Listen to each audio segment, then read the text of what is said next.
It's not confusion, it's transition. And that's where this conversation begins. Because somewhere in our mid-50s, the questions that once whispered start to get louder, and what used to feel steady begins to shift. Work, family, even the rhythm of your days. You notice yourself pausing more often, asking quietly, something's changing, but where's it taking me? Because in this season of midlife, you don't need another plan, you need a compass. One that helps you navigate change with clarity and courage. Now, when my own life turned upside down at 50, that compass steadied me. And it's the same one I now share with women redefining midlife on their own terms. I'm Dee Dee Sung, and in this video, I'll walk you through the Follow Your Lighthouse Compass with its 4 points that will help you move through uncertainty, clarity, courage, purpose, and grace.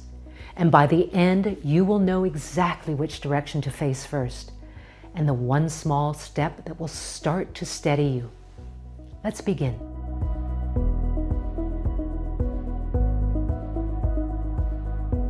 You see, each week I share insights and stories to help women in midlife find their footing again and build a life that feels aligned and alive. So if you're in the season of change and you're ready to find your bearings again, stay with me. This is where we navigate what's next, and we'll do it together. Midlife can bring a lot of change, some we see coming and some that catch us by surprise. The roles we've held for years, be it at work or at home, can start to change, sometimes by choice and sometimes not.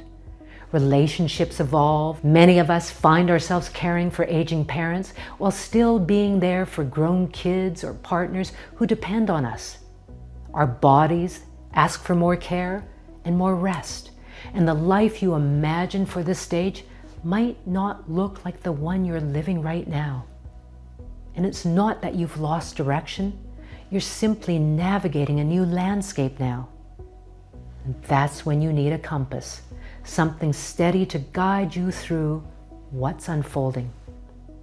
At Follow Your Lighthouse, I believe each of us has a kind of North Star, a steady light of clarity and purpose that's uniquely ours. The compass I use with its 4 points helps us move toward the light even when the path ahead isn't clear. As I mentioned, this compass has 4 points: clarity, courage, purpose, and grace, and each guides a different part of the journey. So let's begin with clarity, because every new chapter begins by seeing things as they really are. Clarity is where every compass reading begins. It's not about who others expect you to be, and it's not about the roles you used to play. It's asking, what feels most real for me right now? Many women I work with describe this stage as a fog beginning to lift. That moment when you realize that you've been moving through life on autopilot and you're ready to live by design. For me, that moment came when I started to question my own definition of success. You see, for years, I chased that next milestone, and while the wins still looked good on paper, inside, I felt strangely disconnected. There were moments when I truly felt like an imposter, pretending life was steady and polished on the outside, while inside I could feel the gap widening between how life looked and how it actually was. It took an enormous amount of mental energy to keep showing up that way, to present one version of myself to the world when what I was really feeling was something entirely different. And growing up in a Chinese family, we were taught never to lose face, to stay composed, to keep things together at all costs. You didn't show what was really going on behind closed doors. So as a result, I became very good at looking just fine, even when something inside me knew it wasn't. It took time and a lot of honesty to recognize that achieving more or striving harder wasn't the same as feeling fulfilled. I had to learn to measure success differently, in peace, in presence, and in purpose. And when I finally let go of what should have been, I began to see what actually was right before me all along. The growth, the relationships, the lessons that came from resetting my compass and slowly recharting my course. That shift helped me release the shame I carried for so long over what didn't turn out the way I once imagined. And it helped me to feel grateful for what has unfolded instead. You see, when you can name what matters and take even one small action toward it, things start to come into focus. And here's what's important to remember. Clarity doesn't always arrive with fireworks. Sometimes it's subtle. A small truth that surfaces when you least expect it. It might be realizing that the dream you've set your heart on for so long belongs to a past version of you. That's clarity as well. And once you see it, even a little, the next questions appear. Will I act on it? And what does that look like? And that's where the second compass point comes in. Courage. Because once clarity starts to take shape, something in you knows it's time to take the next step. And that's when fear pretty much is guaranteed to show up. You see, courage doesn't mean the absence of fear. It reminds you that you can walk with it and still move forward. Clarity points the way. Courage moves your feet. And most days, courage doesn't look dramatic or bold. It's not always a big, life-changing move. More often, it's a single, steady decision to do one thing that matters, especially when it's uncomfortable. It might show up as speaking up for yourself, setting a boundary, or showing up for something new before you feel completely ready. A good friend of mine had spent decades in a successful career. But deep down, she knew it was time for something different, something that felt more aligned with who she was becoming. Starting her own consulting practice was scary, to say the least. And after years of stability, stepping out on her own felt like a huge risk. But the pull towards something more meaningful was stronger than the comfort of what she already knew. And 3 years later, her business is thriving, and she often says the hardest part wasn't starting, it was trusting herself enough to start something new. The truth is, courage grows through action, and every small act becomes evidence that you can count on yourself. So start small, choose one thing that matters, and give it your full attention, even for a few minutes today. And if it feels uncertain, even uncomfortable, that's okay. In fact, it should. Courage isn't something we have or don't have. It's something we strengthen each time we follow through on what matters. Each small step reinforces the next, and what once felt unclear begins to take shape. When clarity and courage begin working together, direction starts to take shape, and that's where purpose starts to emerge. Because once you've started moving with clarity and courage, what matters most begins to rise to the surface. You see, purpose isn't a single destination. It's the alignment of your time, your energy, and your heart with what truly matters right now in this season of your life. In our 50s and beyond, purpose often takes on a new texture. It's not that achievement stops mattering.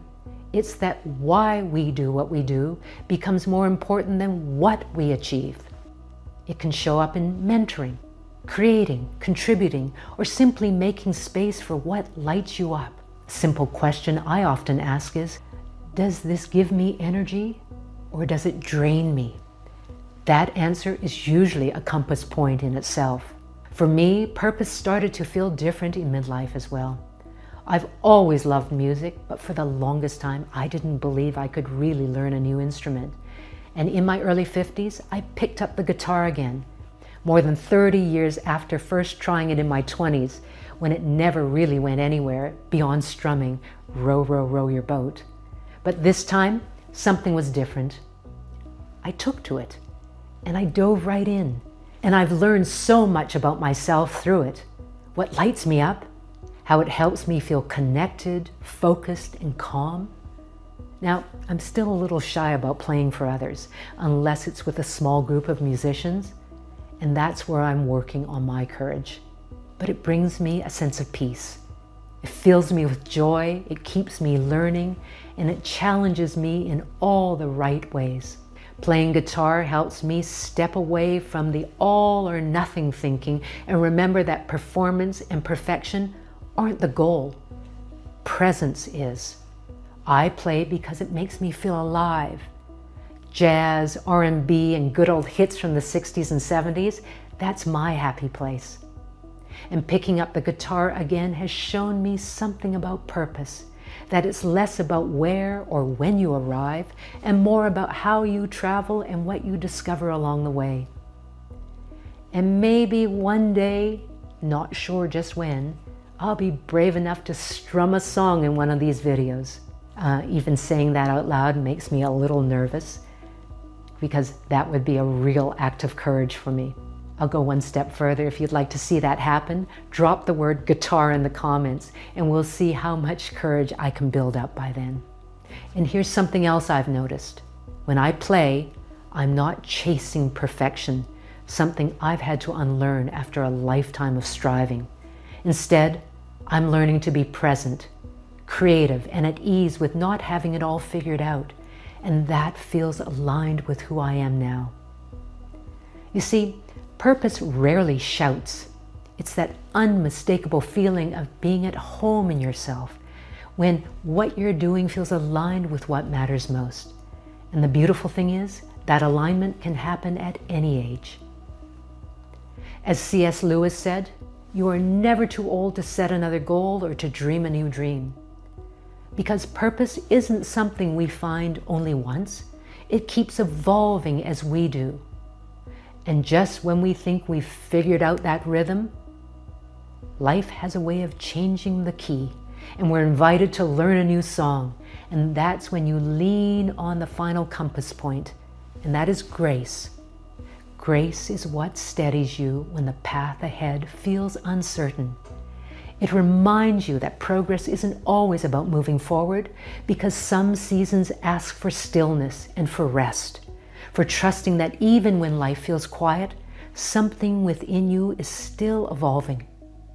Grace shows up as compassion for the parts of your story that didn't unfold the way you'd hoped, forgiveness for choices you'd make differently now, and openness to possibilities you couldn't yet see or maybe were afraid to step toward.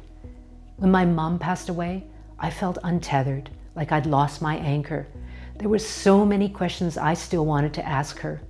And over time, grace became the space that held those questions, not with answers, but with a sense of peace within.